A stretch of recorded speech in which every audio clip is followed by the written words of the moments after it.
Where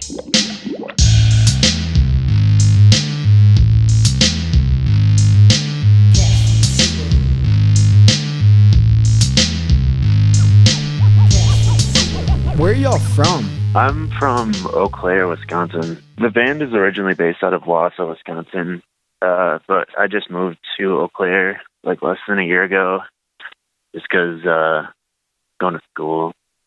Dude, I've never been up there. Like, out of all the times I've toured in the Midwest, like, we've always stopped at Chicago pretty much.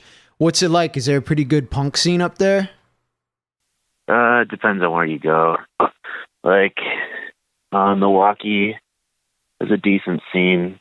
You just kind of have to seek it out, mostly in, like, the River West area.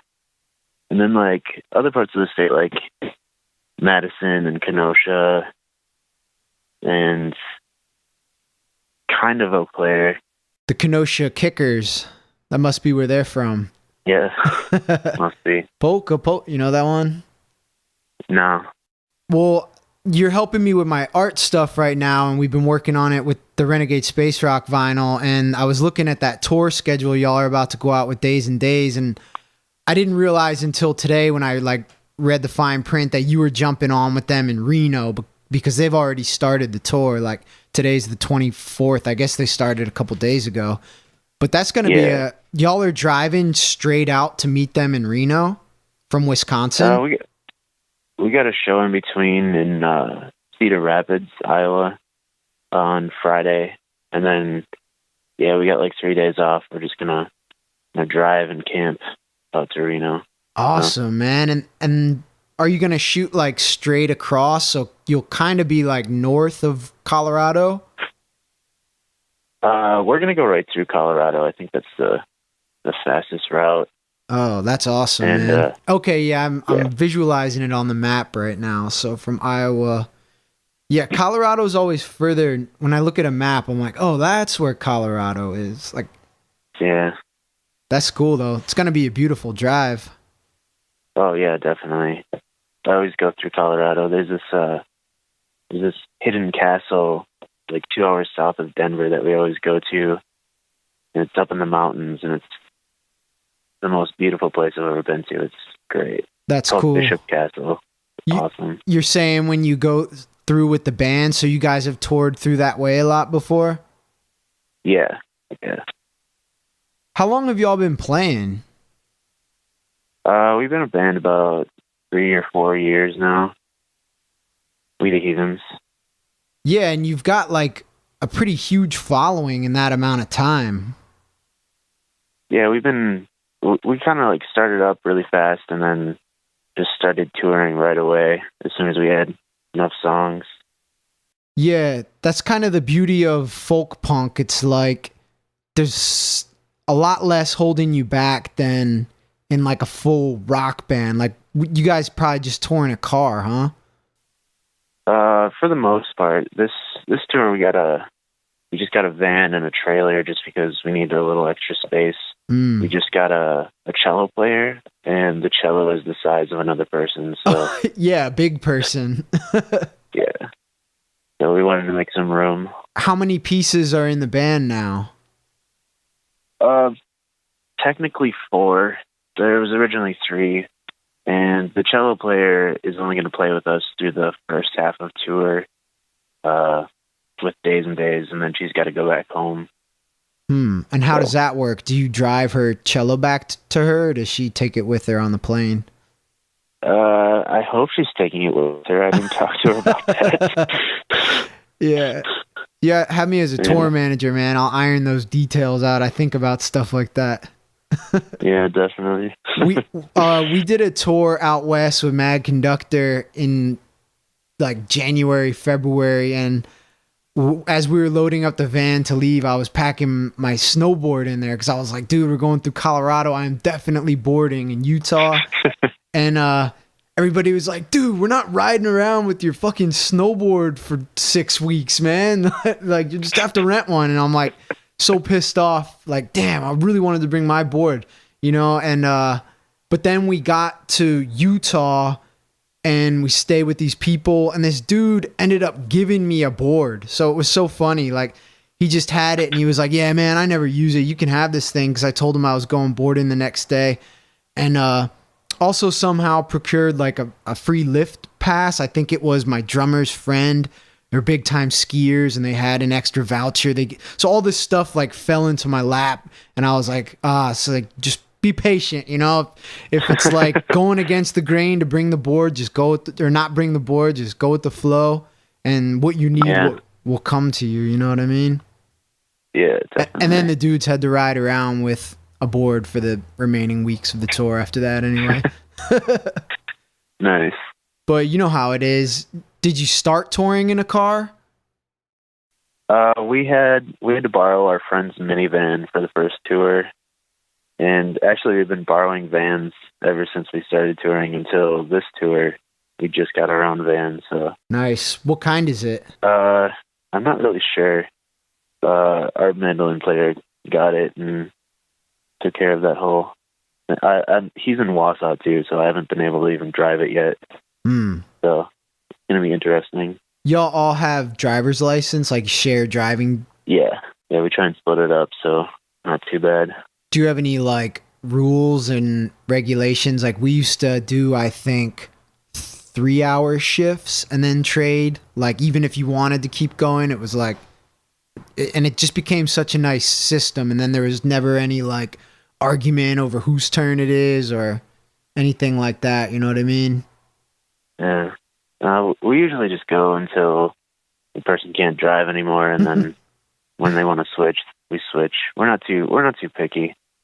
And usually, I mean, I like to drive, so I kind of fight for the driving position. Oh, you prefer to do it? Yeah. Well, I mean, it's better than sitting in the van for 8 hours, like twiddling my thumbs. Or you can't really do much in the van. Like you can't. I don't know about you, but I can't like read in the van. I can't draw in the van. I can't do anything except for like maybe listen to music. But that's even hard because, you know, when you're driving, you have, you know, DJ privileges. So yeah, that's nice too. And they got a blasting usually. Dude, like I've had guys in the band who just listen to like grindcore or like dubstep, and I'm just in those cases it's like I can't wait for my turn to drive, get control of that CD player again. Yeah, and you can't really say anything. Yeah, not really, but it's like I always tried to be more, what's the word? I don't know, like considerate when picking music. Grindcore at full volume, I don't know, man. That's kind of tough for me anyway. Other people might sound like heaven, but maybe if you're in a grindcore band and the whole band likes it. Yeah, grindcore is such a crazy genre. It's just like I really think it does require like a different type of human being to process that music the right way. Yeah, there was a big grindcore scene in Wausau, like when I first started playing music. It's kind of strange just because the scene in Wausau was awesome back then, and everyone always came out to every show, and it was a grindcore show most of the time, and everyone was just having fun. Like, and most of these people, you wouldn't think they would listen to grindcore to begin with, but you know, they were there having a good time regardless. So it's kind of cool. So who is in your band? It's me on guitar, and then we have Robin on violin, and then Adam on mandolin. Cool. And then we just got Amanda on cello. And y'all are old friends? Like, how did you end up getting together as a band?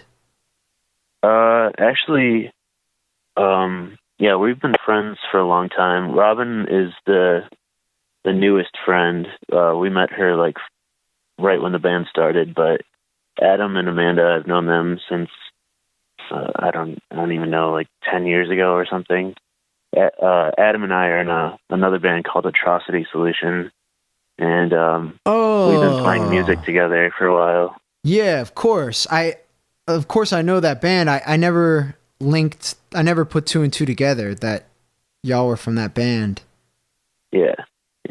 Okay, right on. We've been playing together for a while, and when actually, like, I started We the Heathens with a different member of Atrocity Solution, as like a side project, and we just couldn't find a drummer because I was the drummer for Atrocity Solution, but I didn't want to play drums anymore. I wanted to play guitar. So when we couldn't find a drummer, we just kind of like, I don't know, veered towards this acoustic dealio with no drummer, and it just kind of worked out. So. And is that like you've ended the search for a drummer? Yeah, well, it was weird because the member of Atrocity Solution that I started it with, he ended up starting a family, and he wasn't able to play a lot, so I played a lot of solo shows and acoustic shows, and then Adam just bought a mandolin, and he wanted to just like play around with it. So then we started playing together, and then we met Robin, and then it just kind of snowballed. So. Yeah, and it's the perfect timing because folk punk is like all the rage right now. Yeah, I had no idea. We were just kind of like trying to play some music, and then all of a sudden we just kind of fell into this folk punk scene, I guess. I mean, really weird. Your connections with Atrocity Solution helped to explain to me how you've been a band for about 3-4 years, and you've got like hundreds of thousands of views on your albums on YouTube. You know, that's pretty good. That's really good. Yeah. And about to hit the road with Days and Days. I just saw them on tour with the Stupid Henchmen, and they pull a crazy crowd, man. You're going to have an awesome tour. Oh, yeah. Yeah, I always like touring with them, too, because they have a good job, but I also just like hanging out with those guys. Like, they're so down to earth, and, you know, we've known them since we started playing, practically, and we've all just been kind of good friends, and it's good to like tour with a band that you kind of know already, and you don't have problems with. There's kind of that, when you tour with a new band, you're not really sure how it's going to go.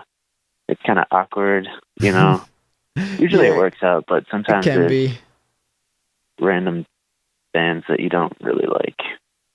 Most of my touring was just us, whether I was in No Cash or Mad Conductor, it was just the band. We do like maybe a few, like a run of 3 to 5 shows regionally with somebody, but I never, we were never like on a record label that would do like package tours or anything like that. It was always just me booking it. So it was like kind of fending for yourself anyway, Yeah.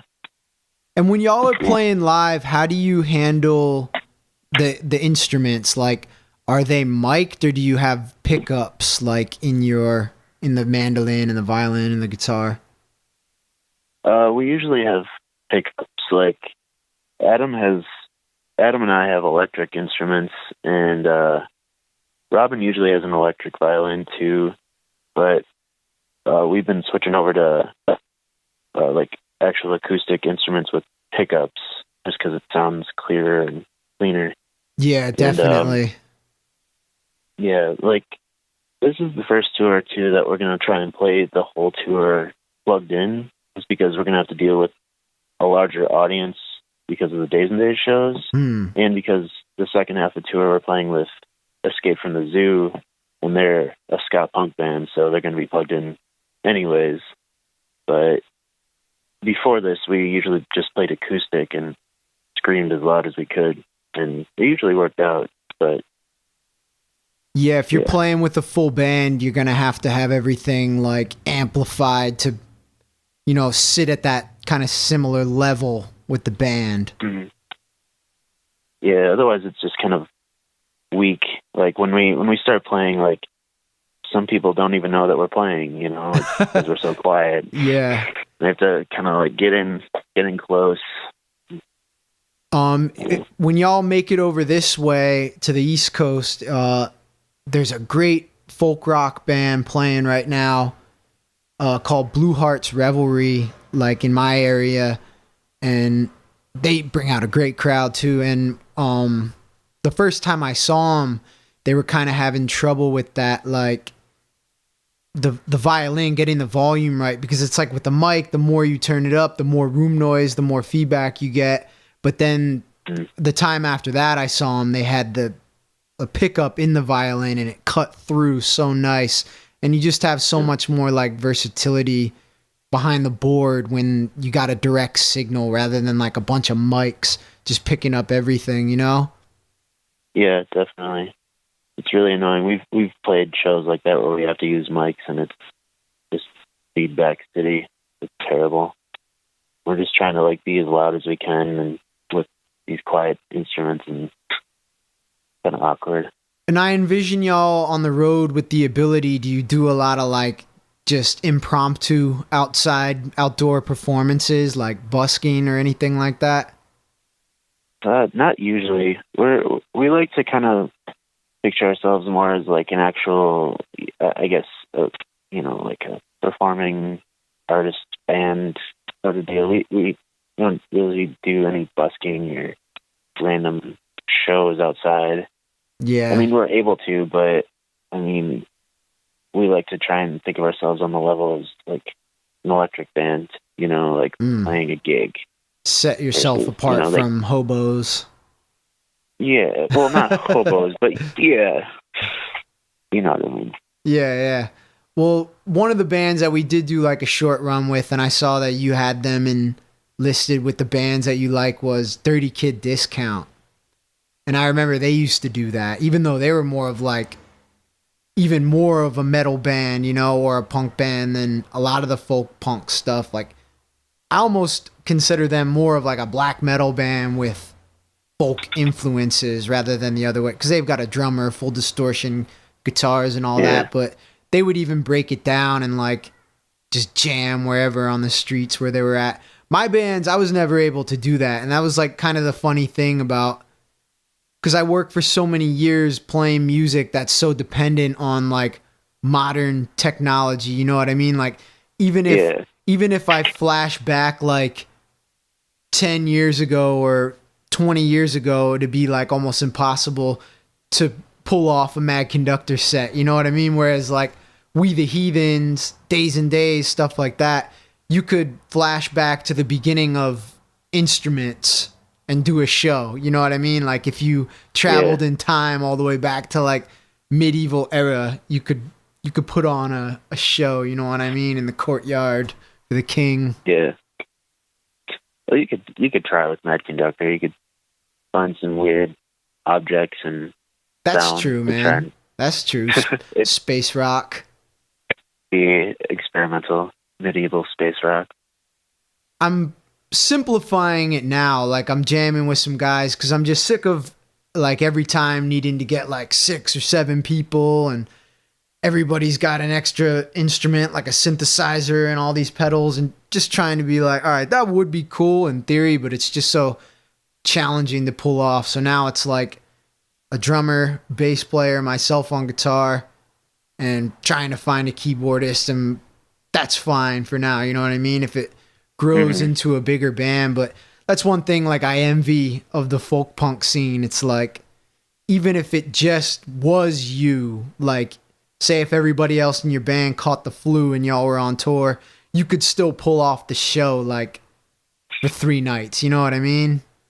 Yeah, that's happened before. Like a violinist got sick one tour and we had to play the show in Detroit, and we were on tour with Days and Days again, and we actually had Jeff from Days and Days just come and fill in on washed-up bass just because we wanted to fill out the sound a little bit more. Oh, cool. And it kind of worked out. I mean, like, and then from there we just kind of started, we have like random people jump up on stage with us, and like washboard players, like Megan is awesome at washboard, and she like hops on a couple songs with us. And it's fun just because like, they're able to do that, and it fills out our sound a lot more, and it's just, it's cool. Nice. How did you link up with them in the first place? On our first tour, we got a show with them in Vegas or something, and we played a couple of shows with them on that tour, and then we just kind of kept in touch, and then played a few more shows, and then we played like a tour with them, and so on and so forth. It was, Cool. And have they been up to Wisconsin, to your area? Yeah, yeah. Usually when they come up here, we play with them a couple of shows. Like they were just up here a couple of months ago, and we played Minneapolis and Milwaukee with them. It was a good time. Nice. Yeah, I got to make it up there. Have you toured out on the East Coast with We the Heathens? Yeah, yeah. We've been out there once or twice. I don't remember. Nice. But yeah, we've gone out there. We haven't toured it extensively, but I mean, we're looking to get some pretty good shows this time with Escape from the Zoo out there. So looking forward to it. Cool. Yeah, let me know. And you said you were going to New Orleans too, right? We were, but I couldn't find any promoters or any venues, and then I talked to Veronica from Escape from the Zoo, and she had like this other route planned for Escape from the Zoo, and he was like, "Yeah, you can just play those shows with us," and so I think we're just gonna do that instead this time. Nice. Yeah, it's funny with New Orleans. What happens is a lot of times bands like take a day off there just to hang out, you know? So like New Orleans people would always have to drive to like Florida or Houston to see. That was more for like major bands, you know what I mean? Mm-hmm. I'm not sure. Yeah. I'm not sure if that's changed, you know, but well, we played there. We played there last year. It was a last minute show, and it was kind of bunk. And then I played there a couple of times before with Atrocity Solution, and it was just kind of like, I don't know, maybe there's like a secret crowd that I'm not seeing or something, you know, it's a secret promoter that I don't know. Well, it's tough in that there's like, you know, so many shows going on every night. There's like 200 venues in town and like always so much going on, but you can link up with the right people and have a sick show. That's why I moved there in the first place, because I was just like, my impression of the city were these wild shows that No Cash did there, and then later Mad Conductor did there, and then when it was time for a change, it was like, all right, this is the city I've got to go to. But I've since moved back to Pennsylvania, but people always hit me up and they're like, yo, can you get me a show in New Orleans? And I'm like, and I try to rack my brain, you know, explaining I don't live there anymore, but yeah, I don't know who I'd reach out to. My friends have started a band down there called the Diplocrats. They've been playing for about a year, and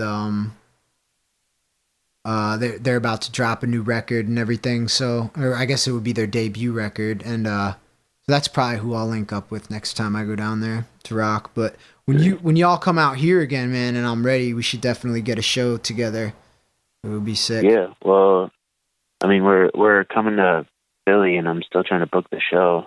How far are you from Philly? Like an hour north, I guess. When is the show for Philly supposed to be? It's supposed to be the 27th, I think, of June. Of June? That's the day after my birthday. I'm not sure if my band will be ready by then, but I'll think about it if I know anybody who could help you.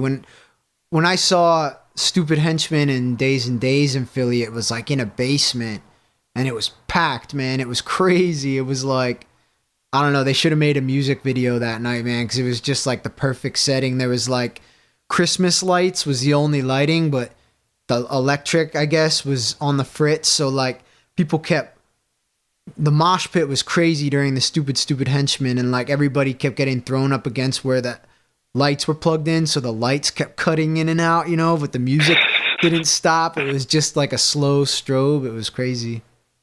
That's awesome. Yeah, you know, it's funny, man. The day that we kind of linked up for, you were going to help me with the art for the Renegade Space Rock vinyl, I got a text from the guitar player of No Cash with a screenshot of your album, and he just said, "This is good." And it was a screenshot of the We the Heathens album. Cool. Yeah, and I just thought it was funny. I was like, coincidence, you know, that was like the same day. Yeah, for sure.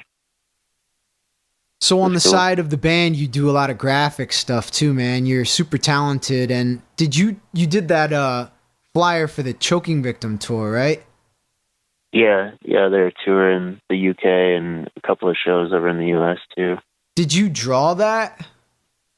Yeah, I did. I did it first on paper, like pen and ink, and then I threw it into this fancy iPad thing that I just got and colored it. Yeah, the color was great. I loved the like navy blue with the like almost like moon yellow. Hmm. It looked really good, man. What was the inspiration for that flyer? Because it was like what the drummer was like a lion, and then it was like a monkey on bass, and what was the other animal? Like a jackrabbit? No, it was a bear. A bear, yeah. Yeah. Yeah, it was really cool. What made you think to do that? Well, I was talking with Sturgeon from Leftover Crack, Chucky Victim, and he was trying to tell me, like, I want to get across that this might be the only time that we get over to Europe. It was originally just supposed to be for the London show that they were playing. And he wanted to get the point across, like, this is going to be like a crazy, wild show. And he looked at my art and he's like, you got to do something with animals, because I usually draw animals, and I don't know, nature is kind of my thing. I don't know. But cool.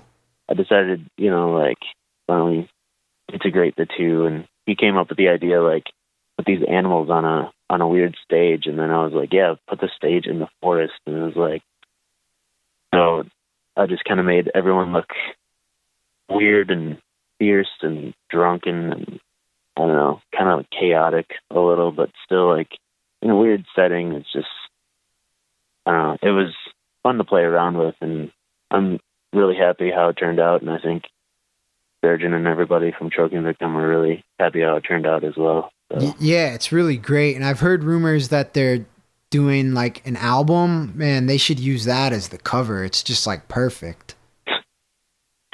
Yeah. Maybe that'd be cool. And one thing that I liked about it was like Choking Victim art has pretty much always been black and white. So like to see it with, and it's not a far cry from that. It's not like you use like fluorescent splatter, but like just the navy blue and the moon yellow. Like it's a little more alive. You know what I mean? It was just kind of symbolic in my eyes. Like this thing that's been dead for so long has kind of come back to life, Yeah, nice. Never looked at it that way. Yeah, I thought it was kind of weird that they wanted color too, because, I don't usually do color, but, I just got this fancy iPad thing with a Apple Pencil, and I've been playing around with it a lot lately, and I just had the means to do color, and I was like, all right, I'll experiment. So. Man, I hope you understand what like a valuable skill it is to have to be in a band and also be a graphic artist. That's so major. It's so major, man. Because like, definitely. I like to draw, but getting something from a pencil drawing to something you can actually use is just such a massive step. You know what I mean? And like, I don't know, though. Like, I know that Photoshop and those kind of programs, it's not as easy as just like opening it up and using it. In that way, it's kind of like a recording program, like using Nuendo or Cubase or Pro Tools. Like, it's like playing an instrument. You've got to learn how to play the instrument before you can play it. You can't just pick it up. And, So how long have you been into art? And was that like something that you studied in school? Like, do you take lessons? What's your history with that? So I started drawing probably like 2 years ago, 3 years ago. 2 years ago? Yeah, like 2 or 3 years ago. You just started drawing 2 or 3 years ago? Yeah. Well, I mean, it was like I always kind of doodled, but I like actually wanted to do art for We the Heathens because we couldn't find an artist. So I was like, okay, I'll draw this weird like wolf skull with the neck of a violin coming out with the scroll and everything. And it just, I don't know, I did it really well, and I was like, wow, this is kind of fun, and then it just kind of stuck. I just kept drawing, and yeah. That blows my mind, man. Like I'm ready to hear an answer like you were in special art class in high school and like. No, I mean, like, it stuck, and then I wanted to learn more about it, so I decided I was gonna like go to college. I'd never thought I'd go to college, but I figured art would be the best thing to go to college for because it's, you know, a little bit more on the creative end. But yeah, I'm just slowly figuring out that college is bullshit. Wait, so you're in school now? I was enrolled. I just got done with school, and you graduated? No. My degree is a 4-year diploma, and I'm taking this next semester off just to start up my illustration business. And I don't know, like in art school, they give you, you know, all the tools, but they don't really show you how to do anything. It's pretty much with anything else, you have to just work on it on your own and practice. And what they were doing is just giving me projects, and I was like, well, I have projects I could do on my own, and I wouldn't have to pay out the ass for fucking tuition. So I decided I'm gonna try and take some time off and see if I can make money rather than lose money while doing this. That makes sense. My mother is a high school art teacher, and one of her top students was like kind of encouraged, I guess, by her family to go to school for business other than art. But my mom was saying that was like a good idea, like, because if you have the art, you can practice it, and then learning the business and almost could be more valuable. You know what I mean? Oh yeah, definitely. Because that's kind of like where a lot of bands will fall short. It's like, you know, like if you've got, all right, a 3-piece band and one of the dudes is a graphic artist, somebody else is business savvy, and the other person is a mechanic, dude, you're going to be making bank, man. Yeah, right. That's right. Like the trifecta right there. You don't have a mechanic in the band, do you? No, we don't, actually. Dude, I only know one band that's got a mechanic in it. The drummer of the Road Sodas, a punk band from my town, Nazareth, he's a mechanic. And I'm like, dude, I told him the same thing I told you. Like, that's a valuable skill to have in a band, man. Yeah, definitely. Especially you break down in the middle of nowhere and everyone is just itching to take your money. Oh, yeah. You know? Yeah. Have you had issues like that? Not with We the Heathens so much. On our past atrocity solution tours, we've ran into problems. Like the very first day that I went on tour, we drove down to, we were trying to get to Johnson City, Tennessee, and the van broke down before we even got to our first show, and we had to get it repaired in this tiny town. I forget, it was like Jebediah, Tennessee, or something like that. But yeah, we quickly learned that it's expensive, very, very expensive. Oh yeah, man. I'm still paying off the van that I bought to tour with Mad Conductor, and now it's in the shop getting the transmission rebuilt. And I'm like, it's just so crazy because the cost of rebuilding the transmission is almost like what I still owe on the van. And it's not even really being used to tour right now, but I see the value in it. So it's like, get it rebuilt and hopefully recoup a little bit on the road soon. But yeah, too many times to count, man. Problems. I mean, we tried touring in at one point in a 76. What do they call those things? Like a G30 mobile home. You know what I mean? Like what do they call those? Like an RV? Yeah, like an RV. Yeah, I couldn't think of the term for it. And obviously that was a disaster. Like right away, an expensive disaster, man. the worst part of it was my dad found it and he was like, yeah, I want to buy this for the band, like 'cause his friend was getting rid of it, and it was like, all right, cool, like this is awesome. And he's like, yeah, well, let's drive it down to Louisiana together, father son type thing, and like right away, as soon as we got on the highway, started having some problems. So I was pretty impressed because I don't know anything about cars, and like all that is like mechanical, so far out of my range of comprehension. But my dad like showed me how, I guess he thought it was the alternator, and he was able to change the alternator like right in a auto store parking lot. But then it turned out that wasn't the problem. Then we thought it was the belts, and snapped the belt, replaced the belt. Like that was crazy. And then ended up, in a little, just like you said, a little town, getting it worked on. And basically the guy told us, and we were still in Virginia at this point, going from Pennsylvania. And he said, like, you're going to have to take it slow. Like you can get it, but you got to get it to where you're going. And then it's going to need like a major overhaul, whatever. So we had to drive from Virginia to New Orleans going 40 miles an hour in this RV on the highway.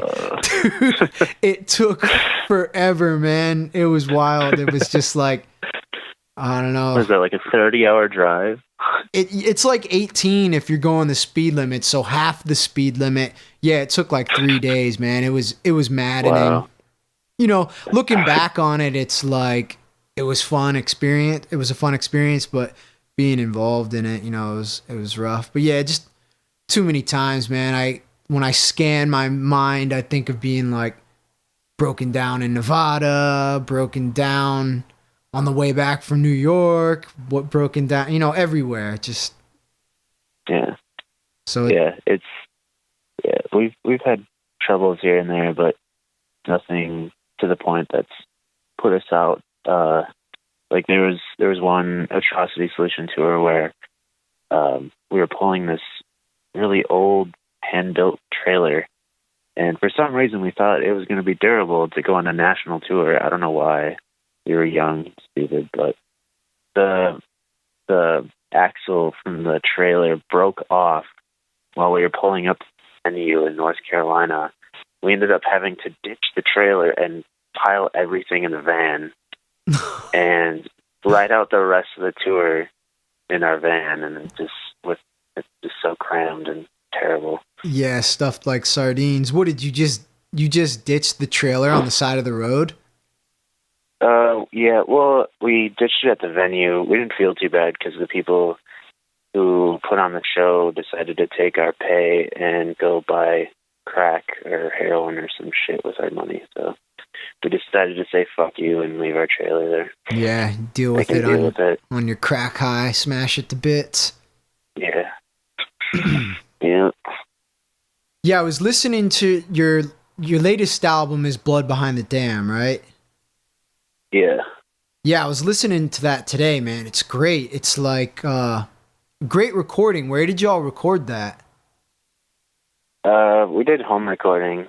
I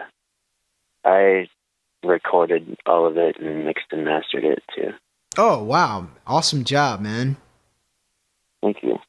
How long have you been doing that? Well, like ever since I started playing music, really, it's just I had a computer behind my drum set, and I started by just throwing like a headset microphone on my drum set, and then the same one in front of an amp, and and then from there I've just kind of always been recording my own music.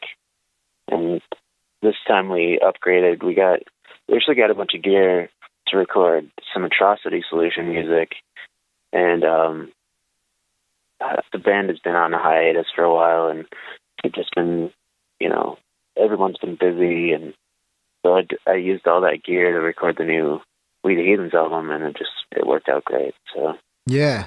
And how did you get such a nice sound? Like, do you study the science behind recording and engineering, or did you just kind of wing it and go by what you thought sounded good?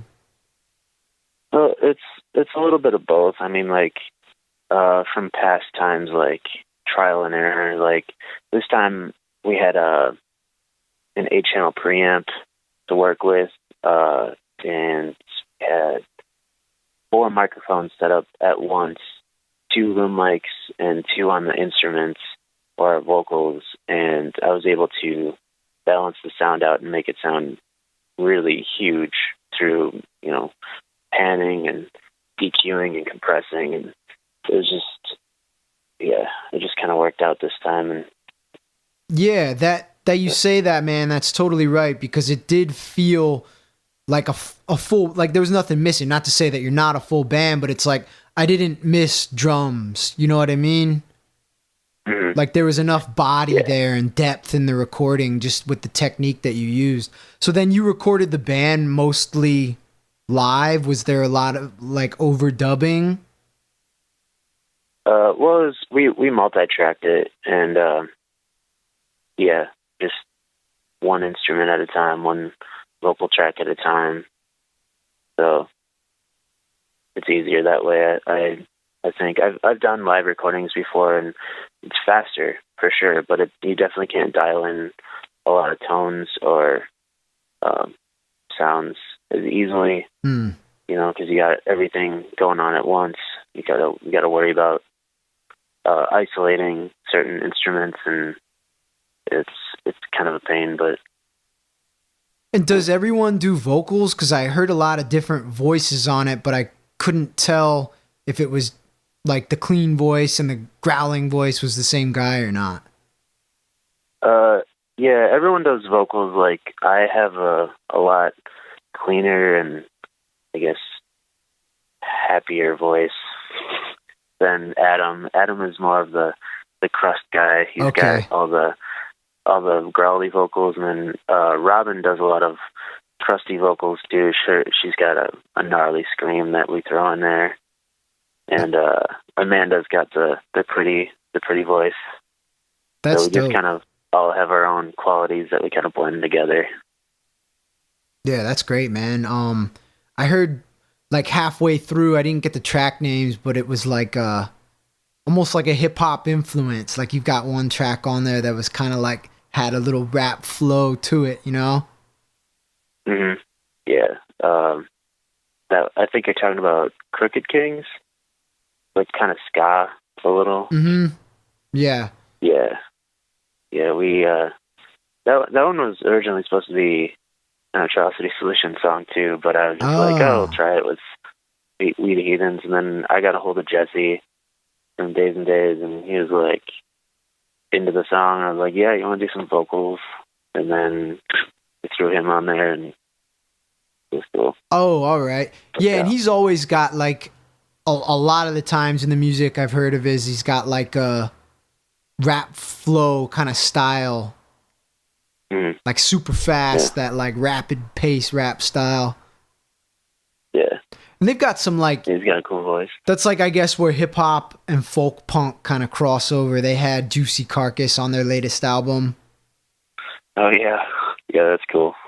Yeah. And I guess in a way, like the latest kind of wave of crack rock steady music is more of like a folk punk kind of thing, you know, but crack rock steady also, it's always had like a kind of a part of a hip hop, a little bit of a street hip hop influence to it. You know what I mean? Mm-hmm. Like a lot of crack rock steady bands, like every one of them kind of has their like novelty. This is the song where we rap. You know what I mean? Yeah, but then like a lot of those dudes, kind of like with me, it was like we did Gasoline with No Cash, but then that song in my eyes kind of became like not the end of an experiment, but the beginning of what I wanted to do, you know? So when No Cash was getting ready to write the second album, we had like an EP ready to go. But each song, I couldn't even help it. Like my delivery and vocal style just started to be more of like a rap thing. And I remember the drummer asking me like, dude, you're not going to like turn this into like a rap metal band, right? And I'm like, and I was like, well, I don't know. And then it was not long after that, that we just called it quits. You know what I mean? But it would have been interesting if we would have tracked that EP, like, because it was some pretty cool music, and I think it probably was starting to lean more towards like what Mad Conductor sounds like, you know, like straying away from the simple, like this song is these three chords, this song is these four chords, and you know, it was all of us together writing it. It wasn't just like me at that point, you know, like the early No Cash songs. But anyway, a lot of I think a lot of like crack rock steady guys kind of go on to do like hip hop stuff, you know what I mean? Like Juicy Carcass, and then you've got Worst Nightmare out of Houston. He was doing like a hip hop thing. Like, yeah, I think it's pretty relevant in the scene. It's cool. Yeah. Well, I think it's mostly because like crack rock steady and ska in general is so rhythmic. So like the style of music, it depends so much on, you know, like that beat, and you know, that's basically what hip hop is. It's percussion and rhythm, and like even the vocals, it's rhythm and percussion. Like you look past the words, it's all, you know, like it's all about placement and timing and all that, and I think that's why they like flow so well together. It's just yeah, for sure. And like a good ska upstrokes always sound so good with the hip hop beat, you know what I mean? It's like just the perfect combination. Like that hi-hat, like the, you know. Yeah. So I wonder like how Crack Rock Steady kind of like led to this folk punk eruption, you know? I don't know. It seems like everybody was poor to begin with, and then, you know, they couldn't afford instruments, so they just got acoustic instruments and started playing, but I don't really know. It's very weird. Yeah. I mean, like, was folk punk going, I don't really know much about the origins of it. Like, was it going on before Leftover Crack and Choking Victim were playing? Like, were there folk, I guess, like Against Me was kind of like, one of the first bands to be like acoustic punk. I don't know. Does it date back further than that? I mean, yeah, I think Against Me, and like, I remember hearing Johnny Hobo and the Freight Trains when I was still listening to like early Leftover Crack, and I don't know, I think it was going on, it was just more underground, and because, you know, the internet wasn't as prevalent back then, as like, you know, we couldn't share things as easily as we can now. Yeah, it's a different especially world. Something as underground as folk punk. I mean, they don't even use electricity, so. Well, a lot of squat houses don't have electricity, and freight cars, you know what I mean? Those are the practice rooms. Exactly. Like, now that I think back, you know, folk punk, like, I guess it dates all the way back. I mean, stuff like Billy Bragg, you know, like Lars Fredrikson's always talking about went into his room and smashed his Billy Bragg record. I don't know if you ever heard any of his stuff, but he wrote that great song that Lars and the Bastards covered, Just Because You're Better Than Me Doesn't Mean I'm Lazy. That was To Have or To Have Not. But he was wow. He was playing in the that. Yeah. Oh, I love that song, and the original version is just so gloomy. I don't know how dudes from England like The Clash, and it's just like the gloomiest music ever written. But I don't know if you've ever been over there, but it's kind of how it feels. It's like a little gloomy, but I mean, it's nice. I liked it, but the skies are often cloudy. You know what I mean? It's often like raining in the afternoon or whatever, but maybe that's just part of like the environment sounding like where you are. But I mean, he was playing an electric guitar, but he's still playing kind of like a punk thing. I don't know. I guess it's like everything. You can't really just date it back to this is the beginning here, because it's just an ongoing evolution since the first guy like banged two rocks together in a rhythm, you know? Yeah, I suppose. Gotta let it be what it is. But the people love it now, regardless of how it started or where it's going. Like, it's great. It's all the rage. Yeah, very strange, but it's fun. And somehow Stupid Henchmen fit into the scene really well. They do a couple acoustic numbers here and there. Have you heard their new record? Yeah, I listened to it. It's really good. I think it's probably as good as their old record.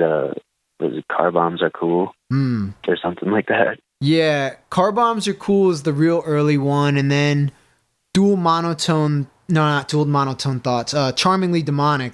Dual Monotone Thoughts is one of the songs on it.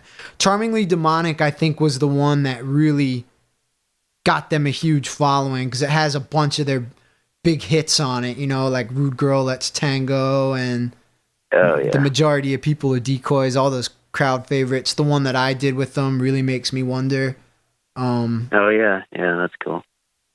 But I really love their new album, man. I think it's like it's definitely like a further step in evolution to like defining the stupid henchman sound. I'm like just starting to analyze the lyrics a lot now, like because Chet's like vocal style, I don't always understand what he's saying at first, but the more I listen to it, I'm like, oh yeah, that's like pretty audible. Like I don't know why I didn't catch it initially, but some dark subject matter on there, but even so, I always feel like hope in their music. You know what I mean? Like I think Chet and I kind of yin yang in that respect. Like I think in my Mad Conductor songs, like initially they sound like uplifting, but there's always some like a grim foundation beneath it,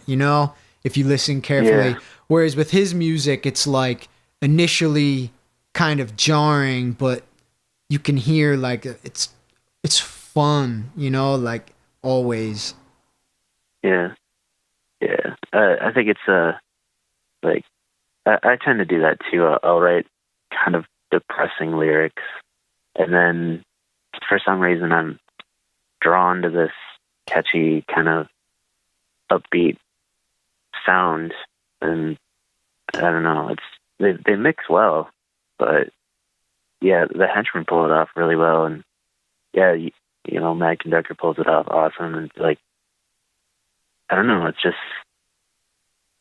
I've heard it in a lot of bands too, and it's like I don't understand why the dark lyric matter wouldn't go with the dark sound, but it just blends well. I don't know.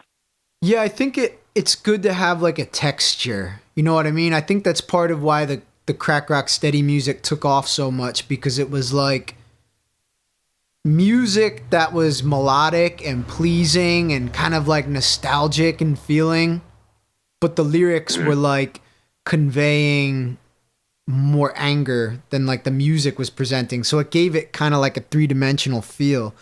And I had like a period of time where I didn't really understand, like after No Cash ended, and I was just confused, I think, about like what punk meant to me. And I didn't get how like half the lyrics could be like about political revolution and justice and things like that. But then the other half would be about like doing drugs, wanting to die, hating your life. And I wanted to like step away from that. And I didn't like understand, like, well, how could you be like, you want to say you want to make a change on one song, but then in the next song, you're like talking about all you want to do is like drink in a basement and die. But then I think now I get it more, because it's like you do want to fight for something more, but the fight like weighs you down and it becomes depressing because it seems futile at times. So I feel like it is so relatable. You know what I mean? And I might not necessarily like write a negative song like that again, although, I used to, writing like that used to make a lot of sense to me, but I at least get it again. You know what I mean? And I can't like look down upon anyone for wanting to, I guess, vent in that way. You know what I mean? Yeah, no, definitely. Like, that's basically what music has been to me since I started playing, is venting. Like, most of my lyrics are written in the moment. I don't like plan a topic. I plan how I feel. Or I don't plan how I feel. I just kind of write about how I feel at the time and what I've been thinking about. And it just, yeah, I don't know. I kind of like it blends well, but at the same time, you know, you can't really, I don't like to go like too dark, I guess, is what I'm saying. It's like where do you draw the line? Yeah, exactly. Like I'll feel like kind of depressed or something, but I'm not gonna, you know, go to the lengths of like, you know, choking victims, like suicide or something like that, you know. But I'll still like kind of convey it in like a metaphorical way, I guess. I feel like that's a little bit more artistic to like beat around the bush with lyrics versus just coming out and saying it. Does that make sense? Oh, well, yeah, of course. To me, that makes perfect sense. I mean, if to a fault, I only write in riddle and metaphor and analogy. You know what I mean? Like I, if anything, have a hard time directly expressing myself. On the last few Mad Conductor songs, I kind of have been trying to do that more. And it's funny, like you said, you like to write like in the moment, like here's how I feel, I'm going to write something down. I never used to work like that, like not since my early days as a songwriter. It was always much more like many drafts, revisions, like thinking it out a lot. And I don't know, I've had success with lyrics like that. I think people have enjoyed them, but that's kind of how I've been working with my new songs, is like having an A verse and a B verse, and the A verse will be like a traditional kind of Mad Conductor style where I'm just kind of drawing a cartoon with my lyrics, you know? But then the B verse, I will stick to a more just like, okay, let me say what I mean what I say. And those lyrics just kind of pour out of me, and it's kind of nice. You know, I didn't realize I had the ability to do that. Just to say something like, this country is run by a gang of thugs who put CBD oil with the Schedule 1 drugs. And if you support this, you're spineless and mindless and heartless. Go ahead, trump up some charges. Like, I don't know. Before I would have felt like, that's too topical, like kind of dating myself. But I don't know. I also feel much more of like an urgency now to be clear about these messages, you know? Yeah, no, definitely. It's like, and I've listened to like a lot of Mad Conductor, especially like back in the day. I used to follow you guys like when you first came out with Mechanical Claw. I think I ordered a CD from you guys. Oh, cool. That whole EP was just awesome. I was like, I listened to it over and over, and like the lyrics are so like strange yet like thanks, man. But they work. It's like, I don't know. I really dug it, and it was like the weirdest mixture of music, but it works. It's awesome, and like your lyrical content is like like you're saying, like it draws a picture, and it's, I'm always getting like images, and it's, I think that's a good tactic, and it works. Oh, thank you, man. Awesome. Yeah, I think maybe a good portion of our fan base, Mad Conductor fan base, probably kind of longs for that, you know, as Mad Conductor has become more refined and our songs might be like more traditional in a sense. But I'm working on a song now. You familiar with the Daycare Swindlers? Oh yeah. Yeah, man. I just did a podcast with their drummer, Ryder. We released it this week. It was a great conversation. If you need something to listen to on your upcoming long drive. But they have an album called Heathen Radio. I don't know if you knew that, but I thought that was funny. Like if y'all had like a Pandora station, it could be called Heathen Radio. I forget what I was going to tell you though. Oh yeah, I'm working on a song with their lead singer now, Noah, who I also did a podcast with. It was one of the first episodes that I did. But this song kind of calls back to that initial Mad Conductor style where it's just so off the wall and so much happening. And it's weird because when the song started, I was like, you ever start a song and you're like, you have an idea of what it's going to be and you're like, I want to keep it kind of simple. This is what it's going to be. But the song then kind of takes a life of its own and like writes itself. And by the time it's near completion, it's something that you never could have imagined it being when you first, you know, and in a good way, like better than you had envisioned. Yeah.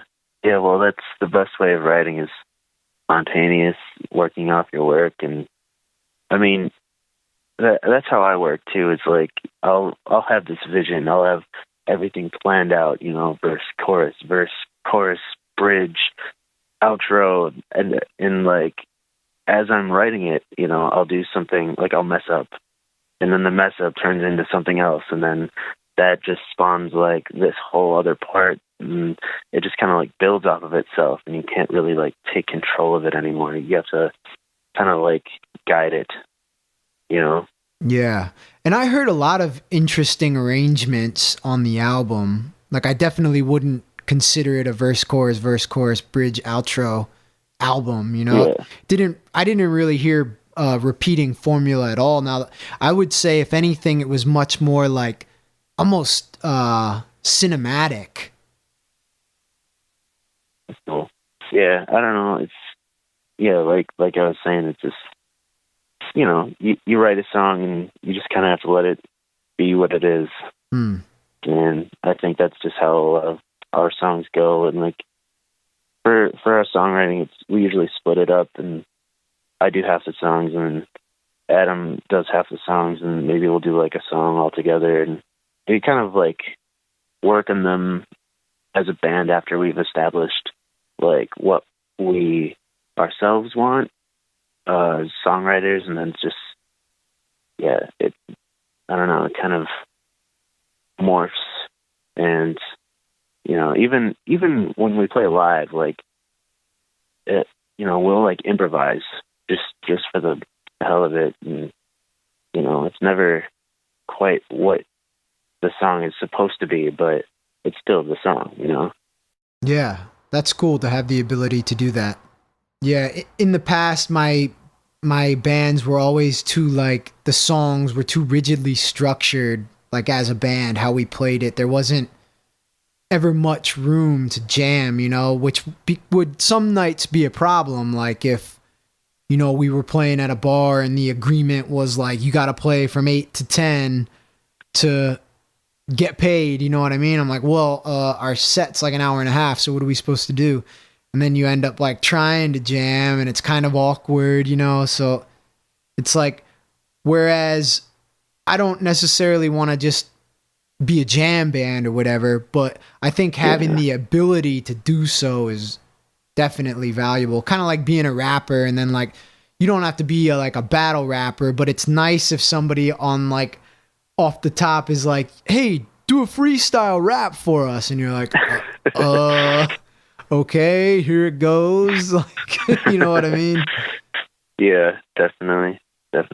Just have like maybe something a little prepared, or the actually having practiced being able to be improvisational. Yeah. When you practice as a band, is that like do y'all just jam out? No, we usually just run through the songs that we have, trying to get as tight as we can. So like when we play, we're not really thinking about playing. We're thinking about, I guess, performing. I guess, in a sense. I mean, when I'm playing, I don't think about, oh, this is the next chord. Oh, this is the next chord. I think, you know, mostly about what I'm singing, but I'm on autopilot, really, and I'm just trying to, like, perform the song as best as I can, you know? Yeah. It's very strange, but, yeah. Yeah, I mean, I think I've had, like, discussions about this before where I'd be playing the song, but I'm thinking about, like, what am I going to eat after the show? And then then it occurs to me that I'm like, oh shit, I'm outside of my body or my mind right now. Like my physical body is doing work, but I'm like somewhere else, and then you gotta like, I don't know if that's not being in the moment or whatever, but I think it's more so that you're so practiced and so like fine tuned to what you do that you can do that, you know what I mean? Or think about the next thing. Like, yeah, I think if you're in that mindset, you are doing a pretty good job. Usually at least when not nervous, right?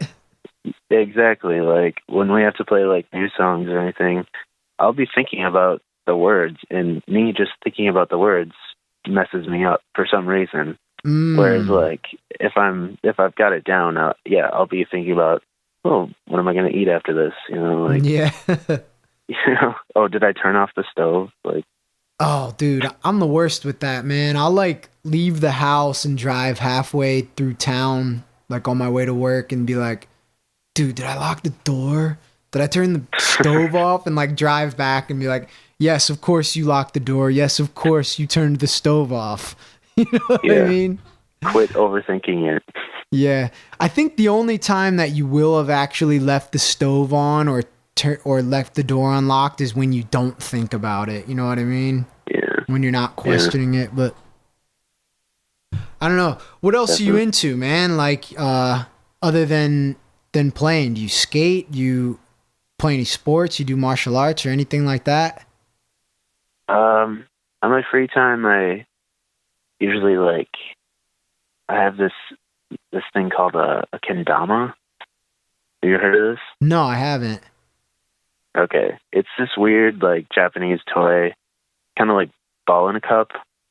And it's like this ball attached to this weird, like, spike with cups on it. And you flip it around and do tricks with it. And it's super addicting. I used to skate for a while, and I never really got that good.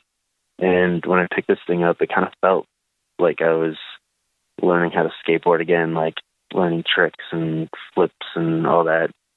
That's really cool that you say that, man. I had a similar feeling when I started doing martial arts. Like skateboarding kind of made less sense to me at a point in time. Like, I don't mean to disrespect skateboarding. Like, I love skateboarding, and I still consider myself like a skater at heart.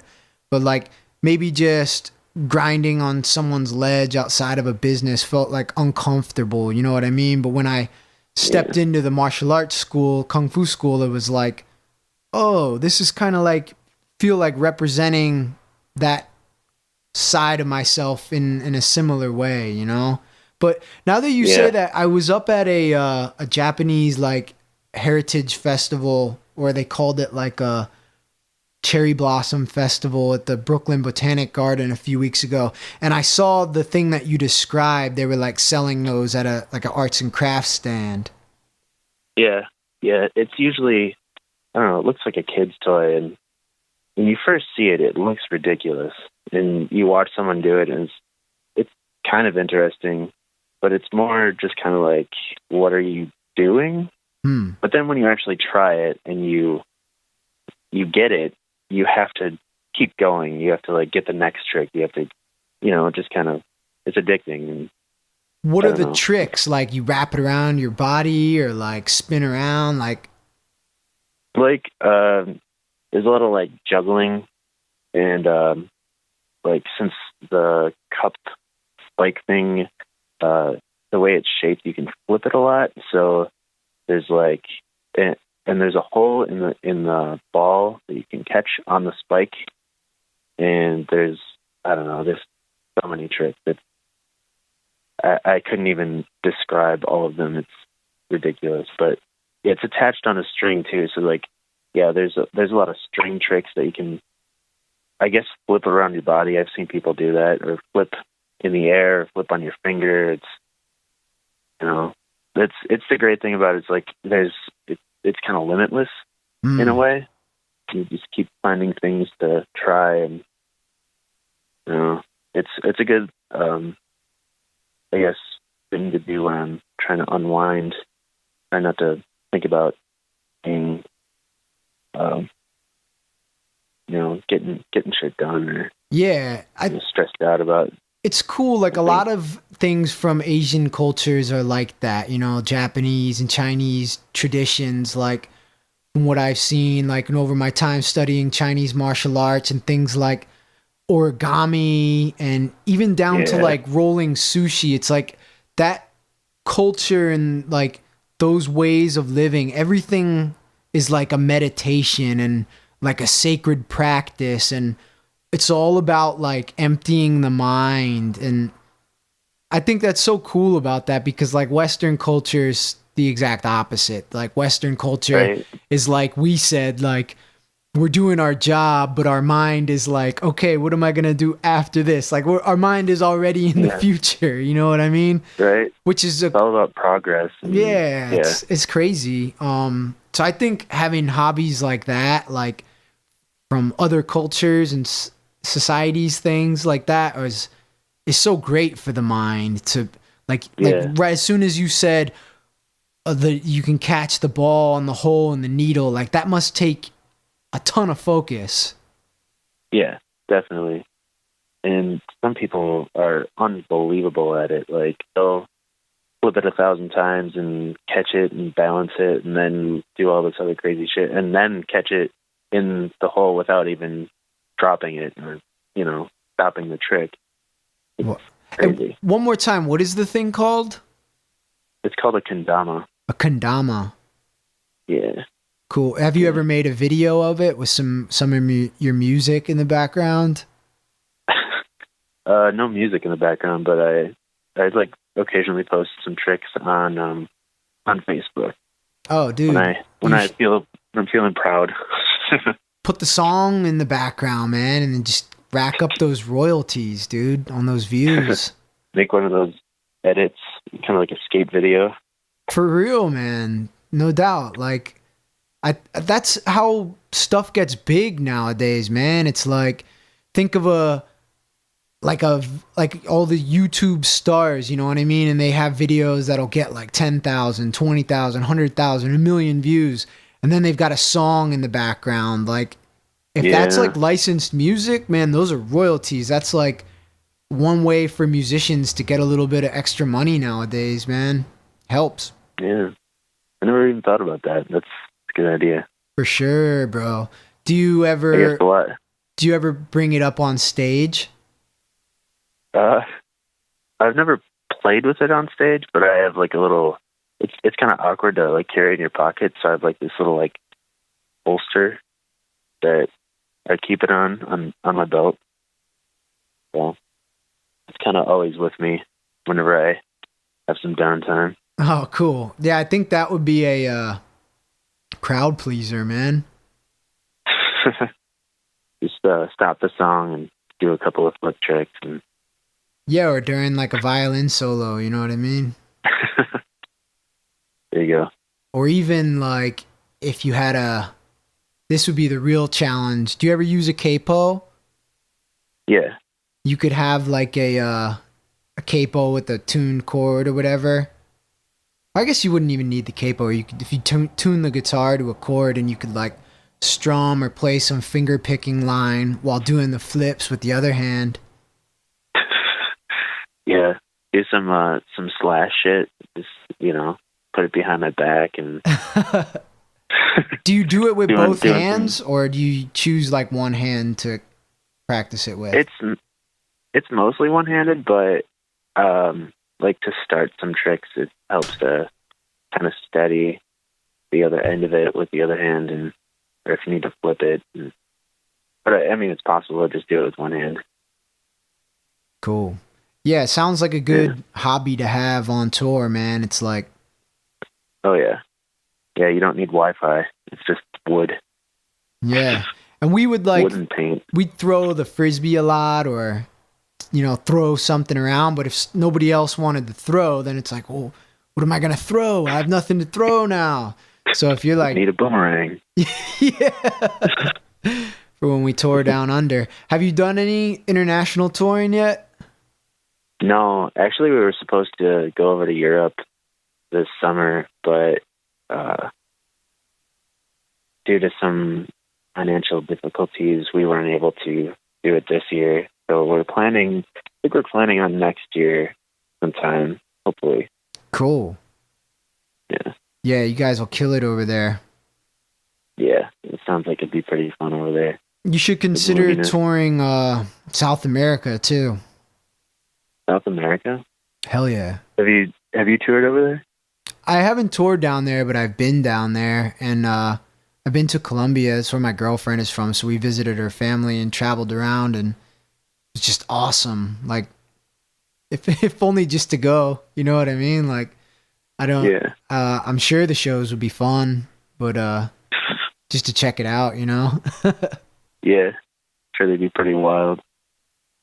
Yeah, you're like real close. You haven't been up to Canada yet?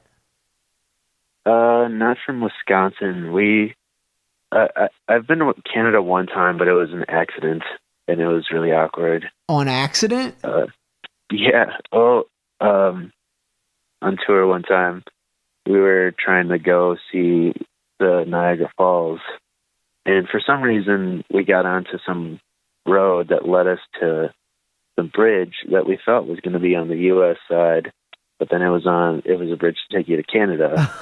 And everyone had their IDs, and this was back in 2007 or 2008, where, you have your ID, you can go in, and they don't really worry about it too much, but I didn't have an ID. So, and we couldn't turn around because we were on this one-way bridge.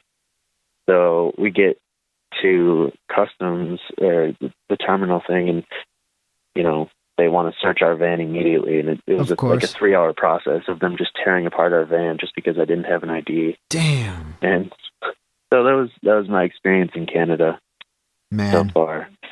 Yeah, I had a similar experience to that. Trying to drive in, same thing. Got pulled over and searched, and they didn't find anything, but I think a background check came up that somebody had like some charge, and we got turned around. But that was just going up there to hang out, like y'all said. But yeah, how did you find yourself on tour without an ID? Well, I was 17 and I didn't really know what tour was. I just kind of we got hooked up with Squirt's label from Choking Victim. Yeah, Tent City. Yeah, and he was just kind of like, hey, you got to go on tour if you're going to be on my label. And I was like, what's tour? So I didn't really think about it. Right on. So you didn't have a driver's license at that point? No, I didn't get my driver's license till like a year or two later, I think. Yeah, when we have finally successfully toured in Canada, we flew in, so we didn't have that border issue, but shows up there were great. You definitely got to consider making it up that way as well. Yeah, definitely. I just keep forgetting to order my passport, and then, it takes like 3 months or something to get your passport, and by that time I'm like, oh wait, I want to go to Canada. Oh, now I can't. Yeah, I don't know if it's true, but from what I've heard, there's now some like new stipulations in procuring a passport, like that you have to have like proof of a upcoming trip or something like that. I don't know. It sounded kind of shady, but you might want to snag that before they like stop issuing them or some crazy shit. Yeah, that might be good. Dude, keep in mind, walls are built to keep people in, not to keep people out, man. I'm telling you. Yeah. It's fucking scary. I hear a lot of like political charge in the album. I was surprised to hear that Obama sample. Yeah, well, a lot of people have misread that sample because it's just Obama's voice, and then they don't listen to the actual lyrical content of the song. Because the speech is all about how you should trust the government, when really the song is about how you shouldn't trust the government. Yeah, I got it in the end when the George Carlin sample came on. You know what I mean? Yeah. Then it tied it up. But yeah, we actually just had somebody complained to us about it, and I was just kind of thrown back. Like, I understand, it's kind of a touchy subject to, like throw political content into your lyrics. But,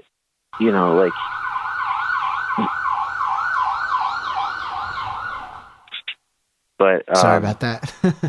That's it.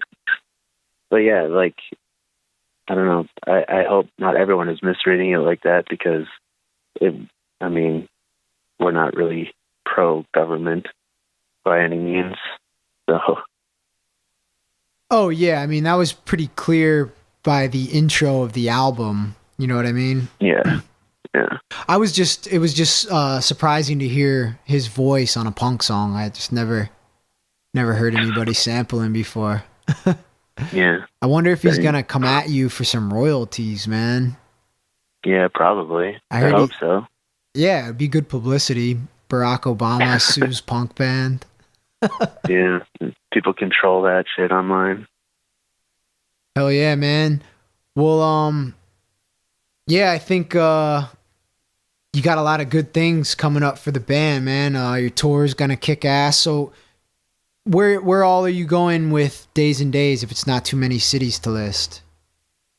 Well, we're starting at Reno, and then we're going to California. Is that a dog? Yeah, that's a dog. The mailman just got here. Oh. The mailman. Get him. But, yeah, we're going to Reno, and through California, and then Colorado and Arizona, and then we're going over to Texas, and that's when that tour stops, and we meet up with Escape from the Zoo, which is Jesse's other band, and then we go up to the Northeast from there to like New York. We're going through like Kentucky and Tennessee. I'm playing Skatopia. Have you heard of that? Yeah, where is that? It's in like the middle of nowhere, Ohio, and it's basically just complete anarchy at a giant skate. Oh shit, that sounds awesome. Yeah. Who else is playing that? Do you know? I haven't checked. Usually there's some big acts, like when Atrocity Solution played a few years ago, we played with like Green Jelly. Green Jelly? Yeah. Oh, cool. Yeah, and after that, I think like MTV started to like hop on the train and try and, get some money out of it. And then I'm not sure what happened after that, but I haven't been there since. It should be interesting. Cool, man. So how long are you looking at being on the road? This run is only a month. So, only a month. That's a long time out, man. Yeah, we usually go for like a month to 2 months at a time, just because we like to do it all at once, get it out of the way. And we don't get a lot of time to tour because of our schedules, so we kind of have to like cram it all at once in the summer when we're all free. So, yeah, I know that game. Yeah. Yeah, man, that's awesome. And are you working on any new music with the band? A little bit. I'm mostly working on this other side project that I'm going to start called Hermit Stew. It's I don't have any band members except for myself yet, but it's going to be like kind of a cross between We the Heathens and Atrocity Solution.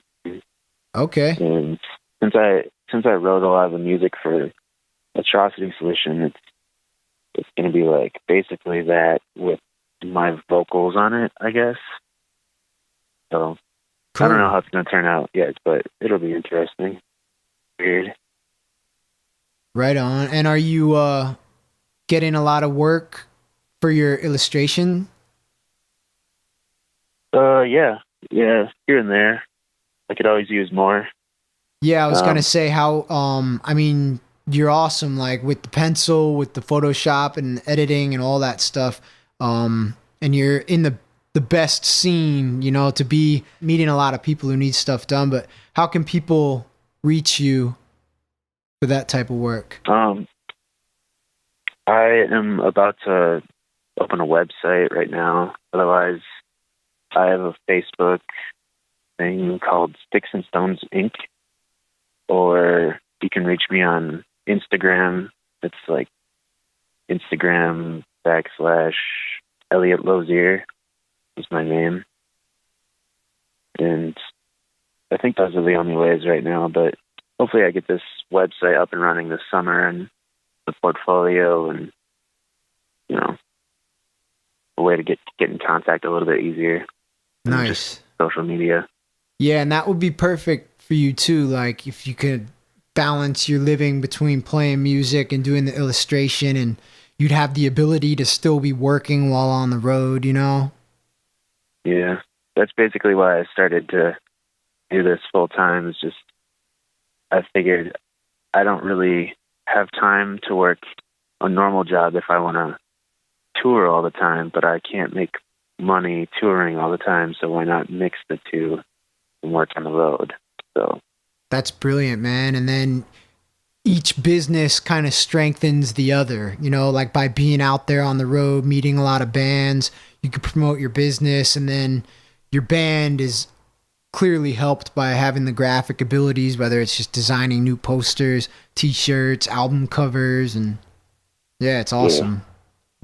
Yeah, if it wasn't for We the Heathens, I probably wouldn't have done that choking victim poster. We're friends with Jesse, and then Sergeant was asking a recommendation, and he recommended me, so it was kind of, you know, back and forth like that. So I'm pretty grateful for that. Yeah, it's a beautiful connection, and I know I've got more work for you too, and we'll definitely recommend you when I'm asked. Yeah, hell yeah. Cool, man. Well, wish you a happy and successful tour, and looking forward to checking y'all out when you make it over this way. And thanks for taking the time to talk to me, man. Appreciate it. Yeah, for sure. It's good talking to you, dude. Right on, man. Peace. All right, see you.